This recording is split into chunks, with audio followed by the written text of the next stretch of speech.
I'm Kyle Long, and you're listening to Cultural Manifesto. Becky Archibald is an Indianapolis-based pianist, composer, and educator whose music blends jazz, classical, blues, and Latin music influences into a distinctly original sound. A native of Anderson, Indiana, Becky has performed at Carnegie Hall, and her recordings have been featured on NPR's All Things Considered and All Songs Considered. NPR's Bob Boilen, creator of the Tiny Desk concert series, praised Becky's work, stating, "Her music unfolds like I expect a good story to unfold." Earlier this year, Becky Archibald released her latest album, titled Tango for Disobedient Beasts. And she joins me now to discuss that project and her history in the Indiana music scene. Becky, thank you for taking time to be here today, and congrats on your new album, Tango for Disobedient Beasts. Thank you. I'm happy to be here. Before we talk about the album, I want to catch our listeners up on your background. Okay. And first and foremost, I want to mention your history in public media. Okay. You've made many appearances on the airwaves of WFYI, both on radio and television. Right. You've appeared on many of the programs we produce here. Yeah. Your music has also been featured nationally on NPR. Right. Your work has been featured on All Things Considered and All Songs Considered. Right. In fact, Bob Boilen, the host, the creator, I should say, of Tiny Desk, praised your music for its storytelling qualities. Yeah. As you may know, we public media has recently been defunded. WFYI lost its state and federal funding. As an artist, can you just talk a bit about the importance of public media? Tell us about your history with public media and how it's helped in spreading your music to audiences.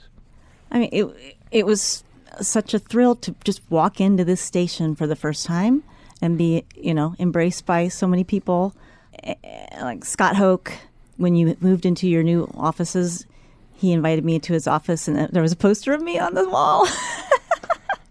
And he had me on the air several times, and it was just so inviting and open to my voice, my creativity, and then I think it was Matt Sosi who helped me figure out how to submit something to national, NPR, and when Bob Boilen answered the phone, like you used to do back then, you would actually call people.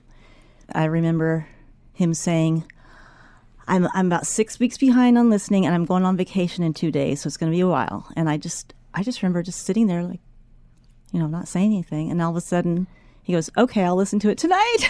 And then he wrote me the next day and said, "It's beautiful. I'm going to start playing your music."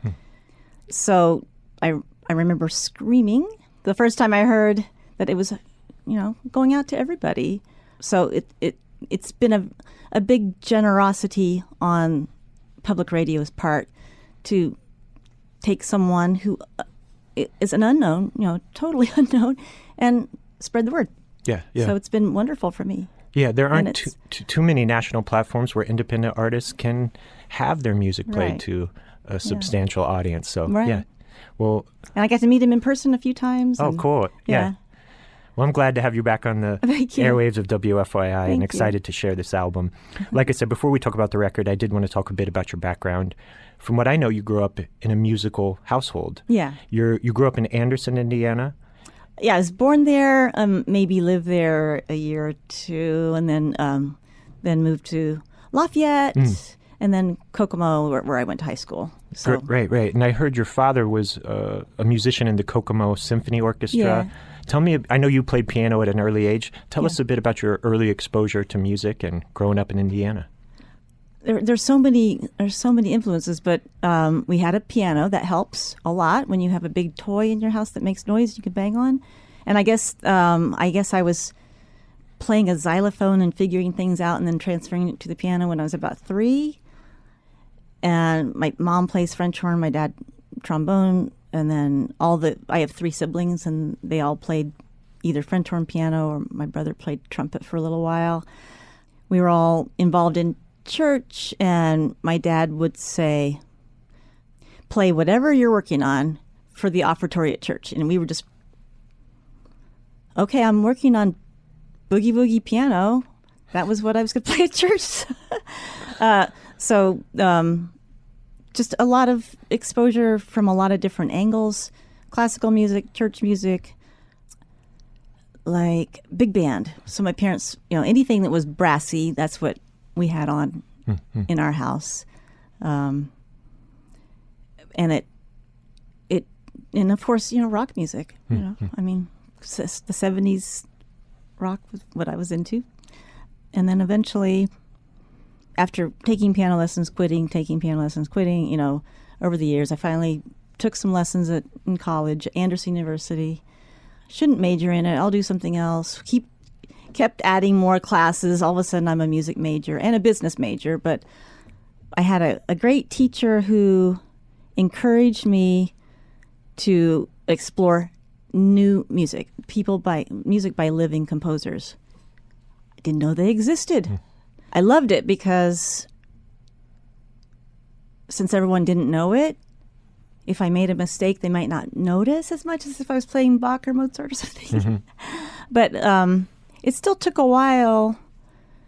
I was 35, so I'd already gotten a master's in piano. Moved back here because we lived in California for a little while. That's where I got my master's in piano performance at Cal State Long Beach. Moved back here, had 2 children, was teaching at UND, and then I just had this, I need to have a voice. I've been playing music by dead men my whole life, and I just started trying to write music. And really, the first piece I wrote was a gift to my mother for her birthday. And it was such a special moment when I handed her 2 pieces of paper. I wasn't done, but wrapped it up and handed her this paper, like, I'm writing a piece for you. And to see her open that, run to the piano and start playing it was like, that was just the most awesome thing I could ever, it was intangible. Just having that thing go from my heart straight to her fingers and out, it was just so cool. So I kept writing because that was so inspiring, and it just started with, I gave a gift to my mom.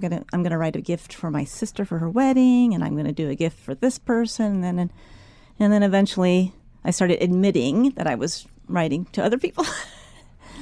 But you mentioned you started sharing it with people outside your family. Yeah. What was that process like of developing your identity as a composer and eventually getting this work heard and recorded?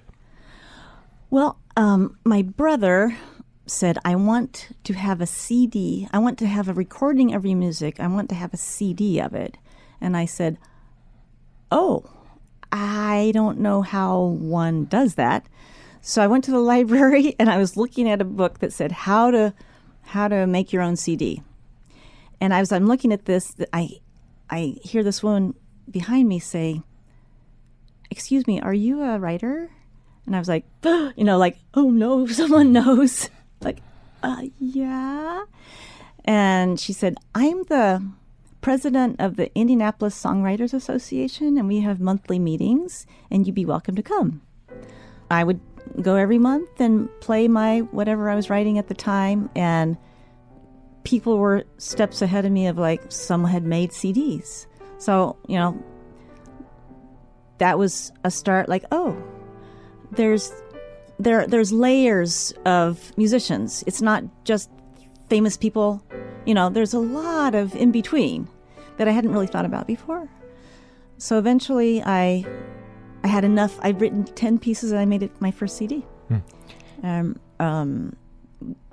Loved the process, just loved the process of recording. I was such a happy time.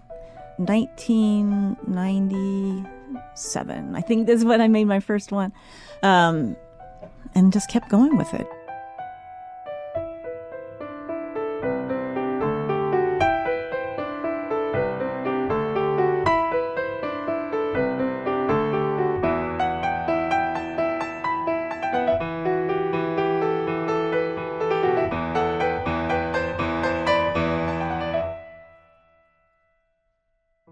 Becky, your music references so many different styles and periods, from jazz to, you mentioned the work of living composers you were studying as a student.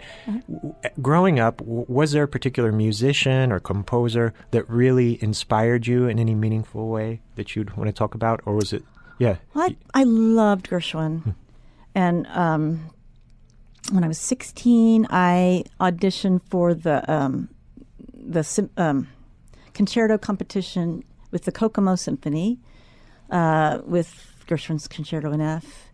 I'm sure if I had a recording of it, I would cringe about how I played it when I was 16, but I just assumed I would win, and I didn't win. But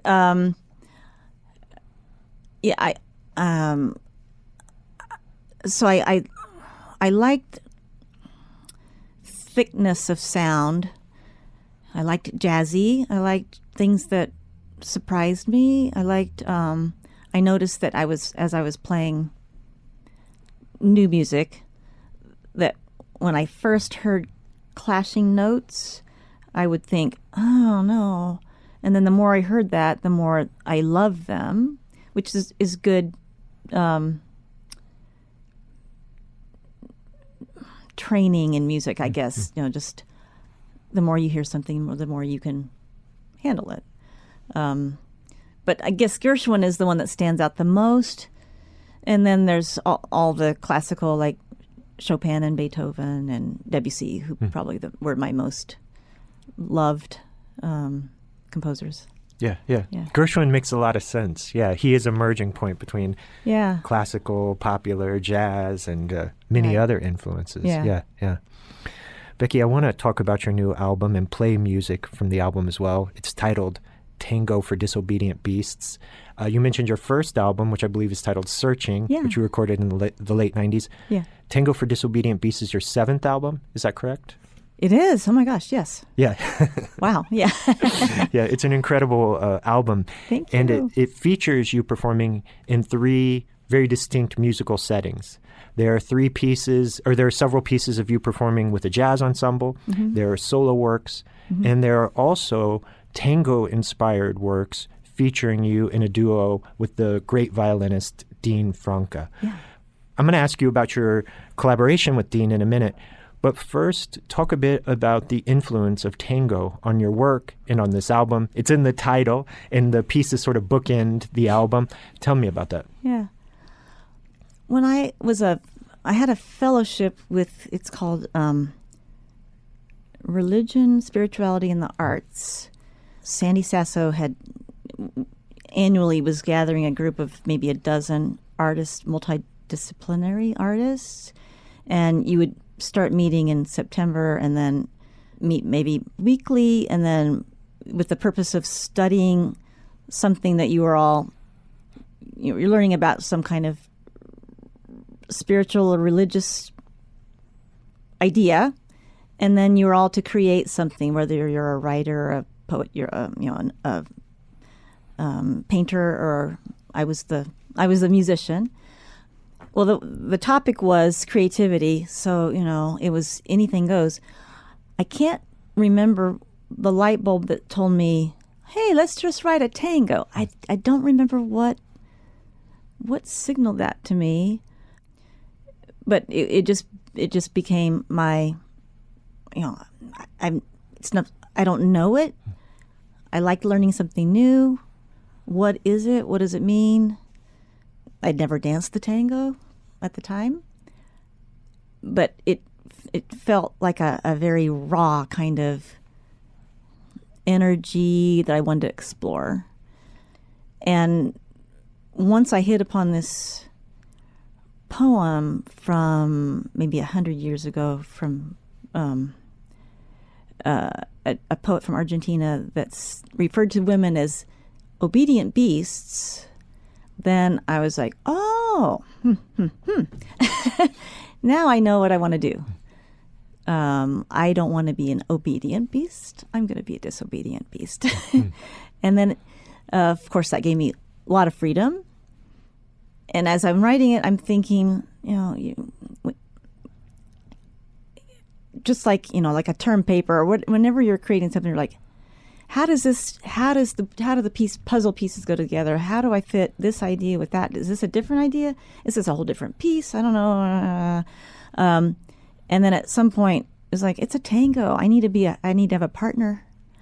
So I'd been doing a lot of collaborations with some other violinists, and so I had written some violin piano music, and it just seemed like the natural combination. And I believe Dean Franca had just retired right before the premiere of the piece, and he's a longtime member of the Indianapolis Symphony Orchestra. Yeah. He'd retired from that Right. position. He was the second, and he was the associate concertmaster. One of my favorite people in the whole world.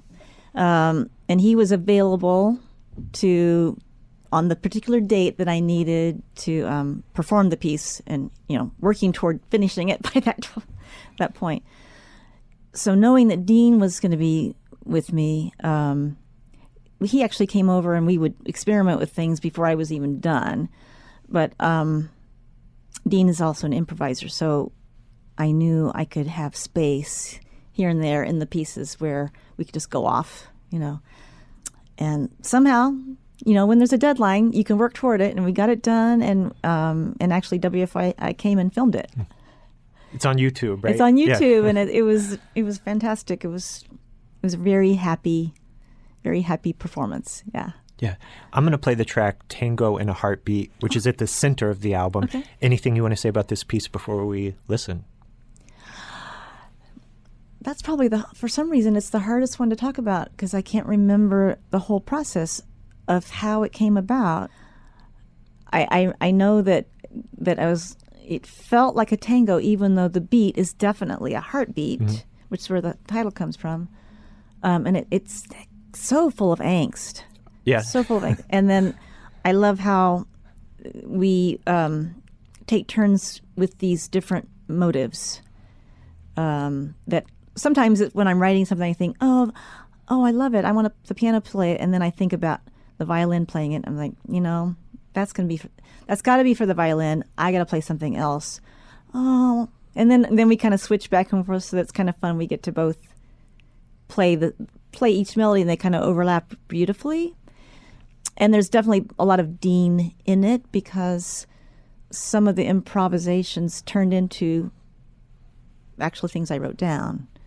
So, yeah, it's very heartfelt. Yeah, it's very emotional, powerful piece. I didn't know the angst was the inspiration, but Yes. Let's listen to that track from the album Tango for Disobedient Beasts. This is Becky Archibald with Tango in a Heartbeat.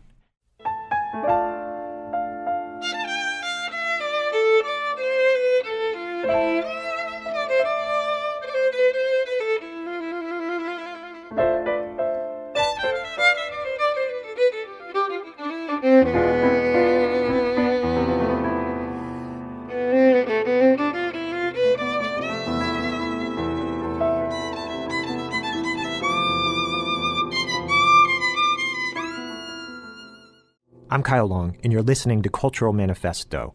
We just heard Becky Archibald with Tango in a Heartbeat from her new album, Tango for Disobedient Beasts. And Becky is my guest this week. Becky, I mentioned that the album contains several tracks featuring your work in the context of jazz. You're playing with an ensemble of jazz musicians. My favorite among those tracks was a piece, I believe it's pronounced Tendrament.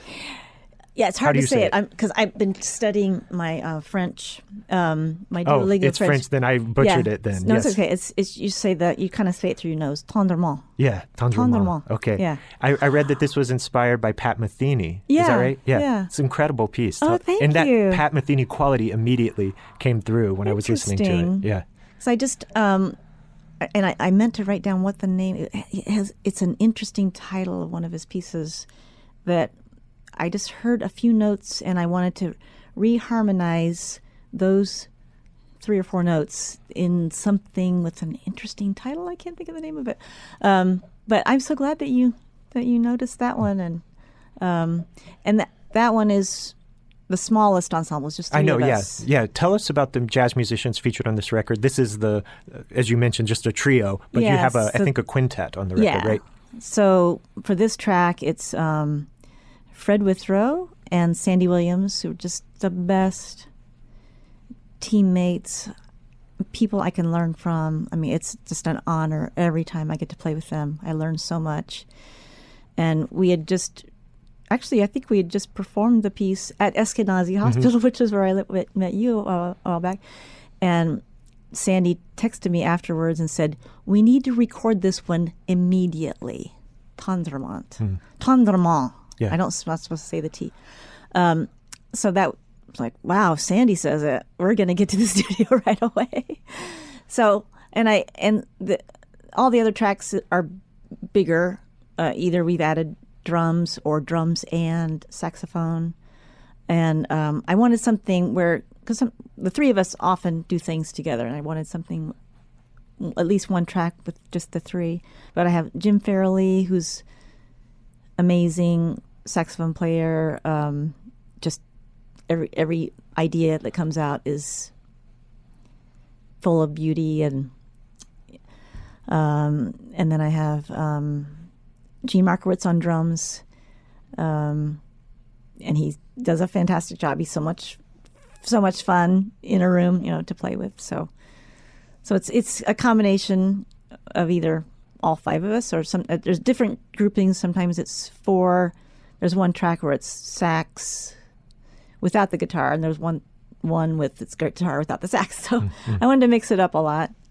Yeah. Well, let's listen to this track. It's an incredible piece of music. This is Becky Archibald with Tendrement.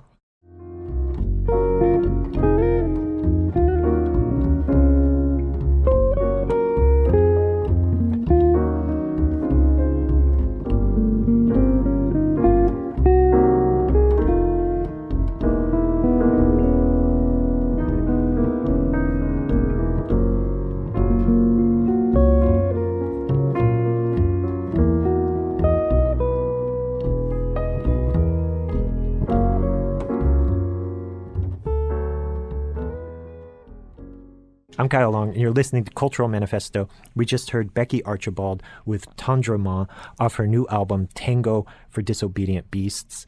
And Becky, that's one of several tracks on the record that feature you performing in a jazz context. Mm-hmm.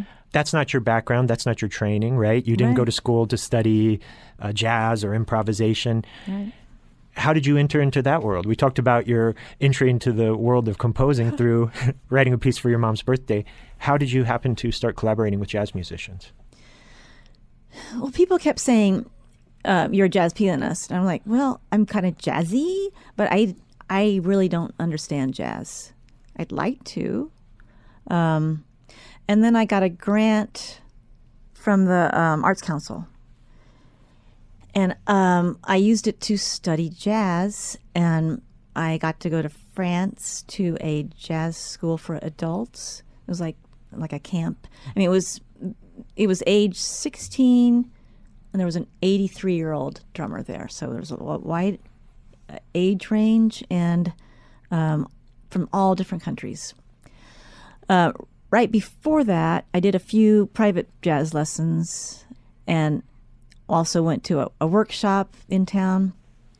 I can't think of the guy's name that led the workshop. I think he's from New York. But I raised my hand and I said something about wanting to understand the mystery of jazz. And he said something like, you just need to let it be a mystery. And I was so mad that I was like, okay. I'm going to dig into this because no, it can't just be a mystery. There's got to be a path to learning. Yeah. So going to that jazz school, I had two goals. How do I play with other people? How do they stay together? I don't get it. I'd never learned about a chart before. I don't know why, but there's just everybody's on the same page, literally. And if everyone's on bar 5 at the same time and you're on bar 6 at the same time, and within that, then you have some freedom. So 1, I want to know how to play with people. 2, I want to write something while I'm there. So you have a super full schedule all day long. There was no time until midnight. And while other people were at the bar having fun and playing games, I was at the practice room trying to take what I was learning and being my disobedient person, ignoring all these rules that they were trying to throw at me, like, I'm not going to go with that. So I broke like every rule in the book and wrote this piece called Midnight at Montaton. For the last night, there's a public performance in this teeny tiny village, but a lot of people come. And we're playing. We've been divided into different groups, and this group's going to play 3 things. This group's going to play 3 things. It takes like 5 hours. Is it okay if we play my piece? We don't have time for it. Well, somehow, I don't know how. I'm not the greatest at talking people into things, but somehow he said yes, and we played it, and people were just so moved by that piece. Luckily, I had the opportunity. Luckily, they listened, and I had this wonderful feedback that inspired me for the next. See, this was 2008. And what is it now? 2016? 26. So how many years is that? From 2008? Yeah. 16, 18? So, I mean, for the 18 years, that moment inspired so much music. Yeah. It inspired me to dig and learn and keep knowing how to play with people. And the more you do it, the more you know you need to know more. But gave me so much courage and so much. It just freed me up to learn about all these stacks of sounds, like I was mentioned about Gershwin, understanding what these stacks of sounds meant and how I can write them myself and bring something new to the table. And anyway. Yeah. Building on that, we've heard you playing in many different styles tonight. You occupy a very unique and distinct, sort of uncategorizable space as a musician. Mm-hmm. How do you think of yourself as a musician? How do you describe the work you do? I mean, things are so tethered to genre in this world. How do you describe what you do? How do you kind of quantify it to yourself? Yeah, I should have come with a prepared answer for that. Who was it? The CD Baby guy was, who you got to put it in a category, right? Yeah. Well, no, he was saying you need to just have a fun little thing to say about your music, like it's as if an elf kissed your ear. That's my music. Okay. So yeah, but I don't have one exactly like that. But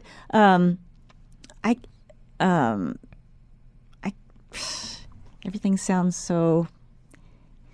Just trying to be honest with the emotion that you're feeling at the moment. So whatever spills out on the page at the moment, going with that, almost like, I remember in first grade, my teacher would go around the room and just draw a squiggle on the page. Go to the next person, squiggle.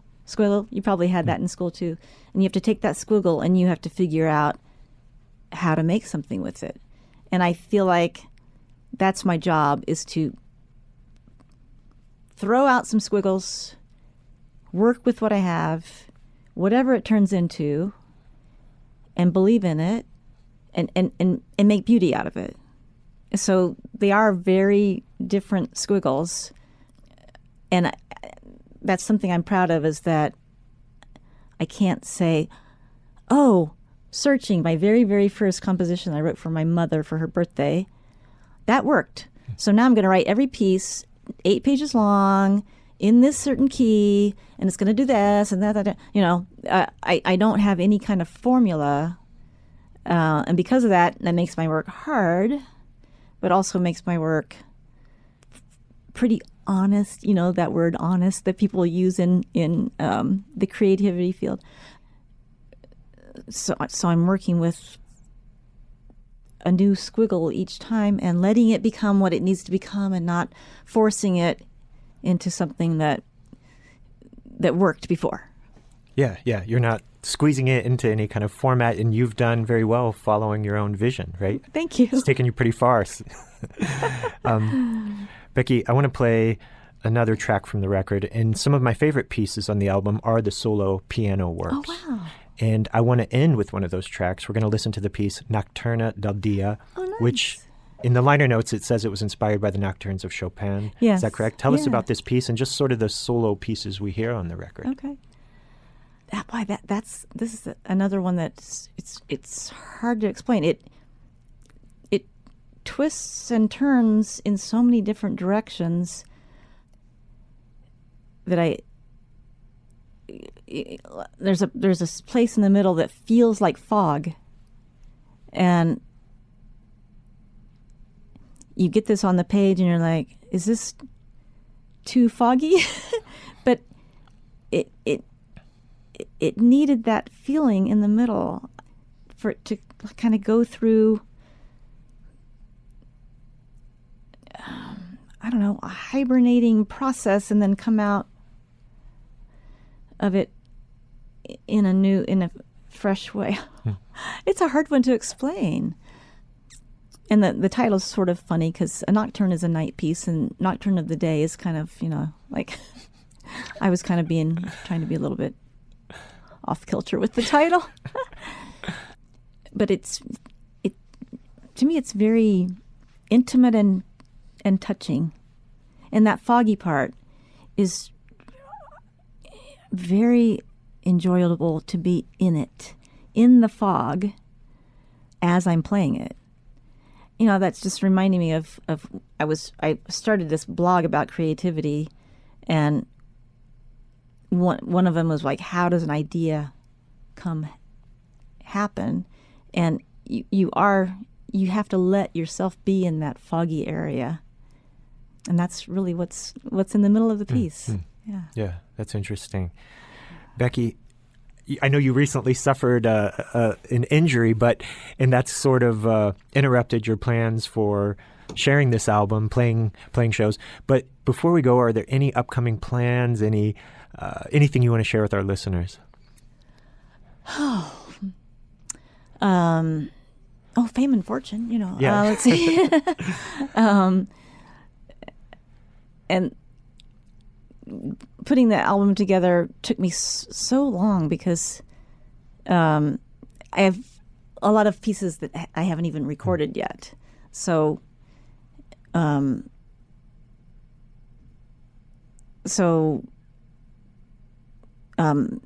kind of stumbling over my words. Hopefully allowing myself to let this show and let it out will help me move forward in letting the other things that I've written